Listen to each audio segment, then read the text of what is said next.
We are finally at that point where the CDC has had to bow to reality and say that yes, vaccines work, they work well enough, that it's irrational for a vaccinated person to continue with all of the restrictions. Now, this should seem very obvious, but it took them months to get here, which means a lot of people like me are looking at this and saying, hold on a second. What changed between then and now? What changed between the vaccine rollout and today? They're telling us that it's the science. Here's Walensky saying it, but we'll address this as soon as we've heard from the CDC chief. We're at a place in this pandemic, cases have been coming down more than a third just in the last 2 weeks. We have vaccine now across this country, widely available for anyone who wants it.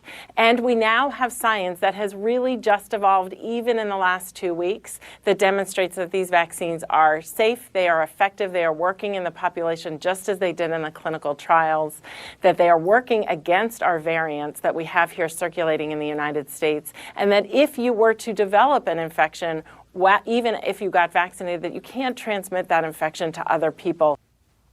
Everything that she said has been known for months. I know because people that were saying you should allow the vaccinated to unmask were pointing to all of that data and saying, hey, it's really effective, the vaccine. Hey, it would be really helpful for people if they could actually have an incentive to go get vaccinated. It means people would get vaccinated faster. And the pressure built, and finally we got to a point where the CDC had to admit that, okay, this is a judgment call.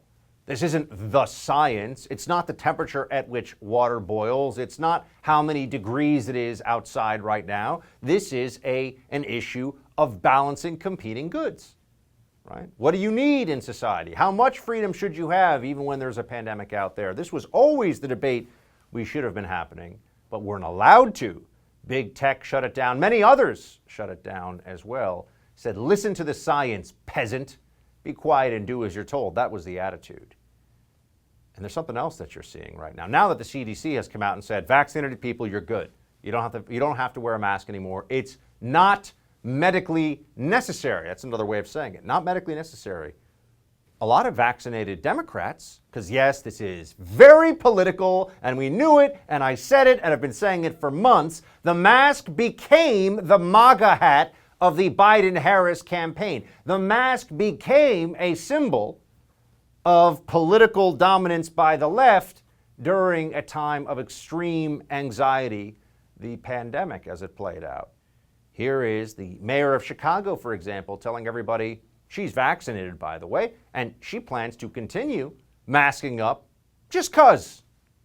Mayor, this is good news. You say you will follow the CDC's guidance. What does that mean? Should people in Chicago wear masks or not? Well, I think we've got to get some clarification from the CDC. The rollout, obviously, as the reporting has been, was a bit abrupt. And I think they've got a lot of clarification that they need to do. I know for me personally, I'm going to continue to wear a mask in public, and I'm going to encourage others to do so. We've got to make sure that people are continuing to follow the public health guidance that has gotten us this far. And masks, I think, are a big and important part of that. She's going to listen to the CDC guidance by not listening to the CDC. She's going to keep wearing a mask. Why? She's vaccinated. She don't understand that that is what the CDC now says? There's no, you're going to mask anyway? As some kind of a symbol? Notice also how the left, when they don't have the force of the state anymore, they go with the we need clarification talking point. This isn't hard. If you're vaccinated, take off the damn mask and throw it out. It's not hard. It's not challenging. Oh, I know, on airplanes there are some places where you need it. Okay, well, then you can go get a mask for that. But the point is you shouldn't be walking around indoors or outdoors as a vaccinated person with a mask on anymore. And that's where we're going to see a whole lot of problems because the leftists across the country view the mask as a security blanket emotionally. They view the mask as a necessary symbol of their political tribalism, which is why they're actually telling you this now. They're saying things like, oh, I used to view people without a mask as a conservative or as the enemy. Rachel Maddow at MSNBC said as much recently. People who have big followings on the left are coming clean with, yeah, the mask was a political thing for me, actually. That's why I'm going to keep doing it. Ah, so now we know exactly what I was telling you all along is true. And yet, what are retailers going to do? You have a number of them that have come out saying that they will lift mask mandates. Here you go. You've got Walmart, Target, Costco, Trader Joe's. So if your locality or state no longer requires it, masks are optional in these places. Now, what you're going to see here is an appeal to, hey, let's all be respectful of each other. Masks should have been optional all along. See, the problem is that the lockdowners wanted it their way as long as they could, wanted to jam that cloth mask down your throat, even if you're just passing by, even if it made no sense. Oh, mask up when you walk into the restaurant, but not when you sit down eating. Even through things that are completely epidemiologically unsupportable. They said, do it or else.